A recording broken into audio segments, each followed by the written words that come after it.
Namaste, Pranam, Gita Dhyanam.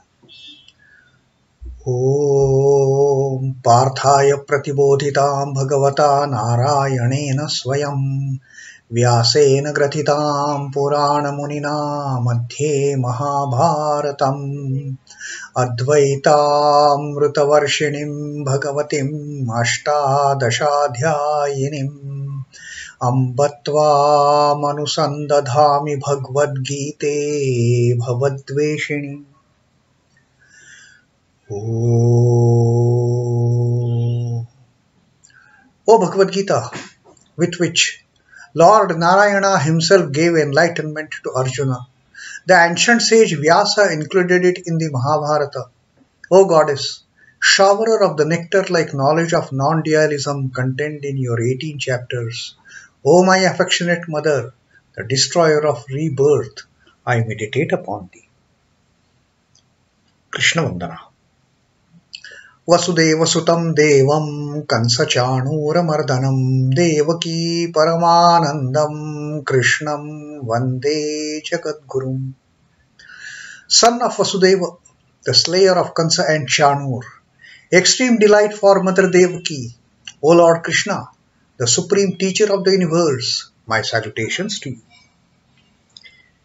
Srimad Bhagavad Gita, and today we are going to read the 26th shloka of the 9th Adhyaya Rajavidya Rajaguhya Yoga. The previous shloka that we read, the 25th shloka, Sri Krishna told us that people may worship various deities in order to achieve certain different goals, with the different motives, with different objectives, with different desires. They may worship these smaller deities. And whichever deity they worship, they may get the results, they may get the fruits according to the capacity of that deity. Now, for that, he gave example of 3 types of sacrifices. The Deva Yajna, the Pitru Yajna, and the Bhuta Yajna. And then he said finally that, but those who worship me, they come to me. Sri Krishna says, Yanti Deva Vrata Devan Pitrun Yanti Pitru Vrataha Bhutani Yanti Bhuteja Yanti Madhyajinopi Mam. Those who perform the Deva Yajna, they can get to Devaloka, they can get whatever offering the gods, those deities, they have to give them. They may perform Pitru Yajna, and all those ancestors, all the means, all those earlier generations, all the lineage of those people, they may give them what these people are seeking by making the Pitrugan satisfied. Those who want to satisfy the Bhutagana, that category of the living being, that category of the beings who are evolution in the scale of evolution, who are higher than human beings but lower than gods. So for such people, they may get those things that the Bhutagana are capable of giving to them. But those who come to me, those who worship me, they come to me. That is what Sri Krishna had categorically told in this 25th shloka, that Madhyajinaha api mam. They come to me. They also like these lower level of fruits that they get. Those who worship me, they get me. I don't give anything else to them. I give myself to them. And to that particular shloka, we had also read Sri Ramakrishna's story that he used to tell about that dyer, who used to color the cloth to the color that the customers wanted, and the tub was only one. There was only one solution in that tub. If somebody wanted red cloth, he would give the clean white cloth, and that dyer would put the cloth in the tub. Give it green color, red color cloth to the seeker of the red color. He would dye the same cloth in the same tub with green color if somebody wanted green. If somebody wanted yellow, yes, same color, same tub, same solution. He would put that white cloth and okay, take this yellow color. But one intelligent customer, he was observing all these tricks of this dyer. He came to him and dyer asked, which color you want? This fellow says, I don't want any color of my choice. You dye it with the color of your choice. You dye it with your color. And that is the trick. That is the trick that Sri Krishna also is telling us. You seek me and get me, as simple as that. You seek gods, you get God-lok, you get Devalok. You seek Pitris, you get Pitrilok. You seek Bhutaganas, you get Bhutaganas. Well, you get all those miraculous powers, the supernatural powers, the psychic powers, those extraordinary physical powers if you worship those kind of gods. But if you worship me, now the question arises that if worshipping all these presiding deities is difficult, naturally, no sacrifice is an easy thing. We have to accumulate so many things first of all. You have to get those samidas, you have to get those wood, you have to get ghee, then you have to light that fire, that sacrificial fire, and then finally to satisfy that deity of that yajna, we have to give some sacrifice. Maybe even some chicken, some goat or some buffalo. So worshipping these presiding deities of the various sacrifices is not an easy task. It needs resources. It needs money. It needs lot of efforts on the part of performer of this yajna. So naturally a doubt will come that if we have to satisfy this great Lord, how much great effort it would be.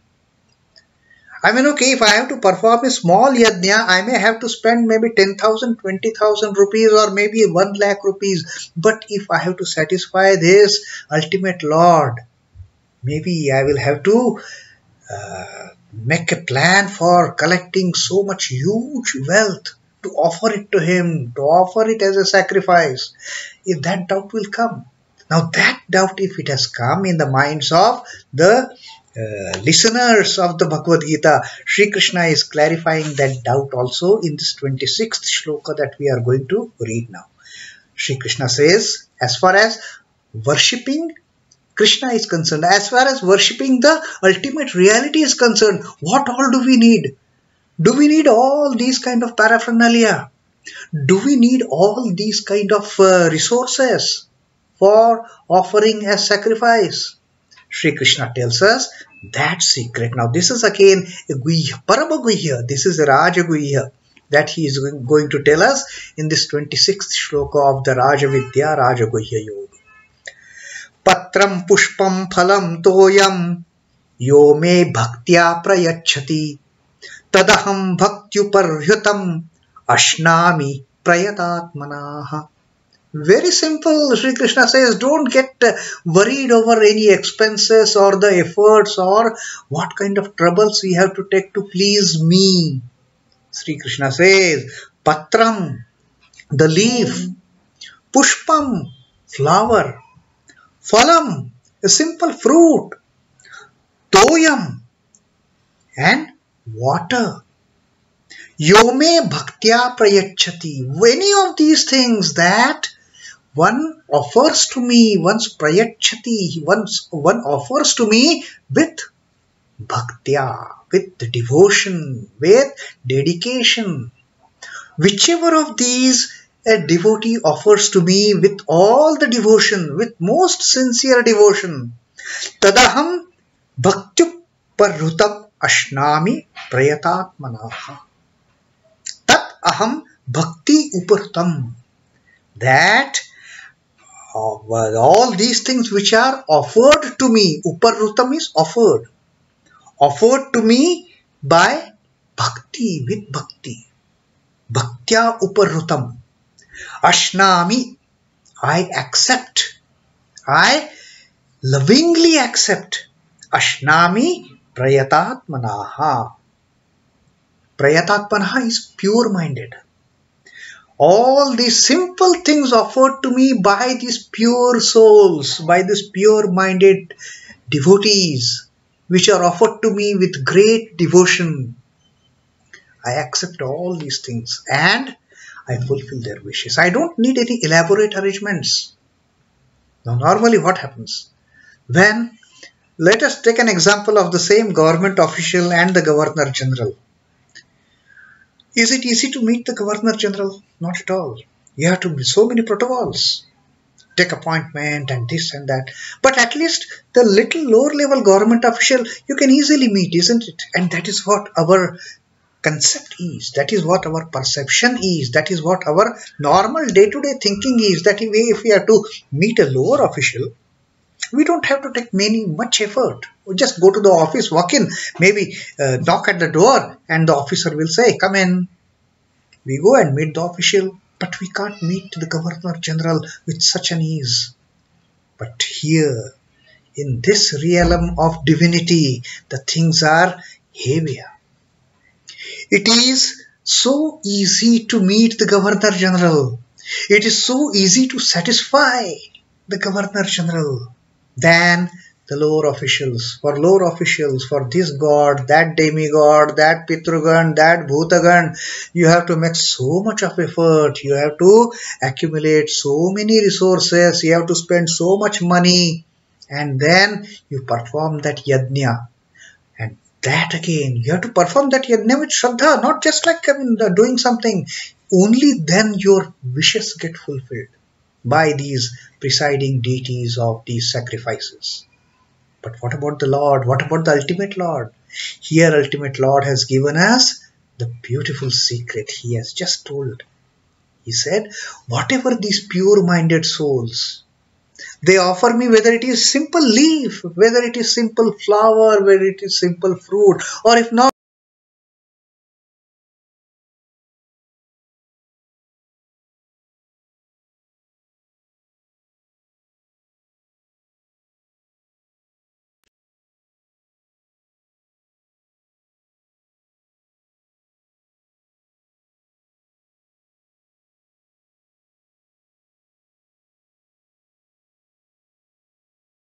general.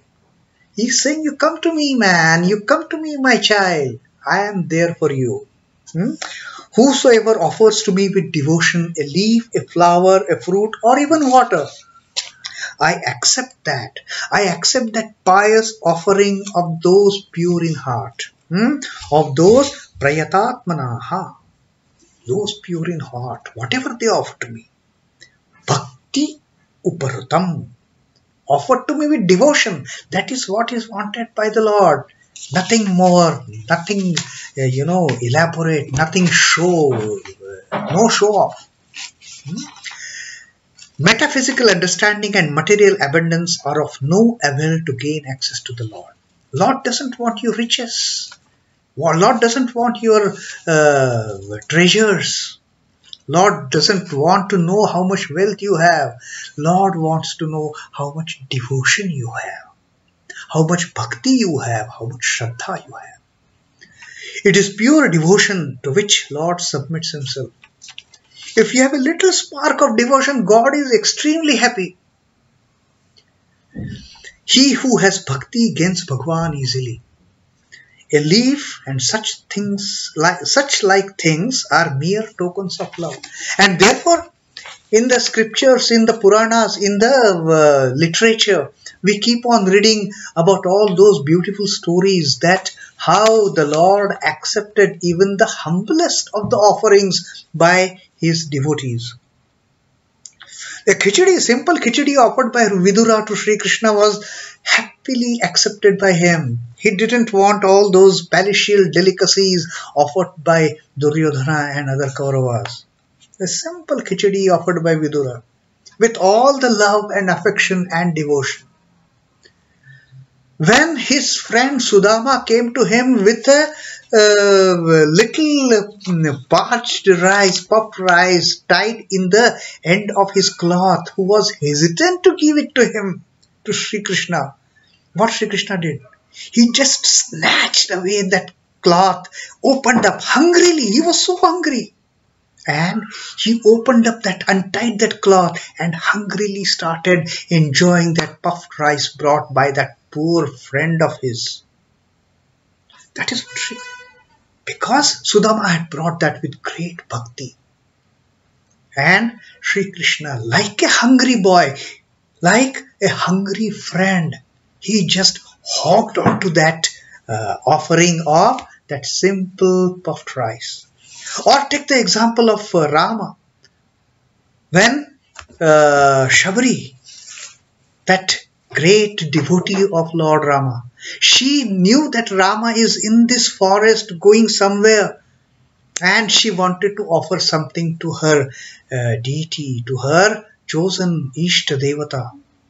So what she did? She picked up some fruit. She was not sure whether that fruit is good or bad. So she herself tested that fruit. Is it good? Can I offer it to Rama? Now normally in the course of ritualistic worship, if you eat something and then offer to the Lord gets angry. In the ritualistic mode of worship, you are not supposed to offer anything which is uchishta, which is touched by the tongue, to the Lord. But in the case of Lord's Leela, in the case of divine play, things are totally different.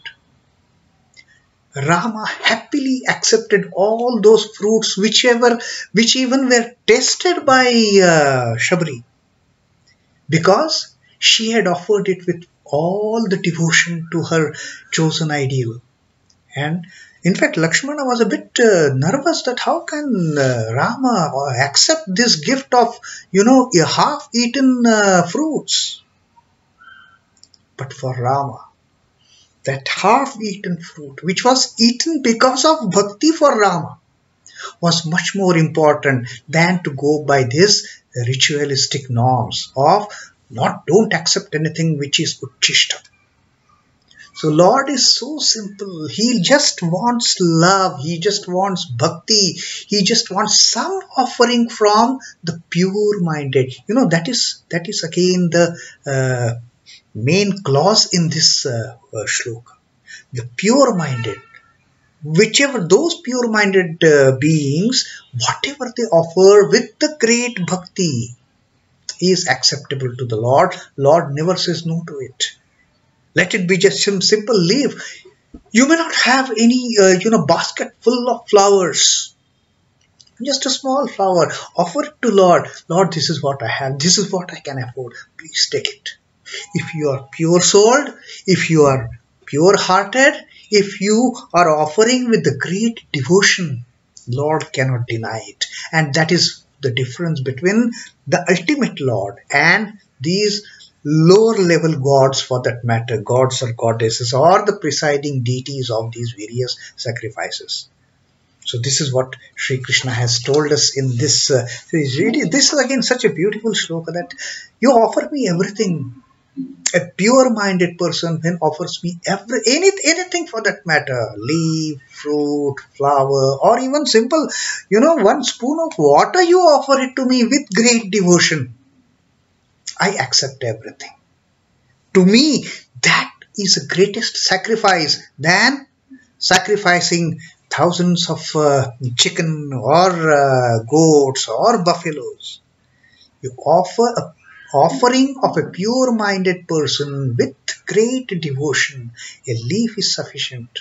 A flower is sufficient. A fruit is sufficient. A spoonful of water is sufficient. And that is Sri Krishna's teaching in this 26th shloka. And again, telling us clearly, it is not difficult to attain me at all. Don't think it is extremely difficult to attain me. I am there for you. I am always there for you. Just be pure-minded and offer anything with great devotion. So that was the 26th shloka of the Rajavidya Rajaguhya Yoga, the 9th adhyaya of Srimad Bhagavad Gita. Om Namo Bhagavate Vasudevaya. Shri कृष्णार्पणमस्तु। जय श्री रामकृष्ण, जय ठाकुर, जय मां, जय स्वामी जी।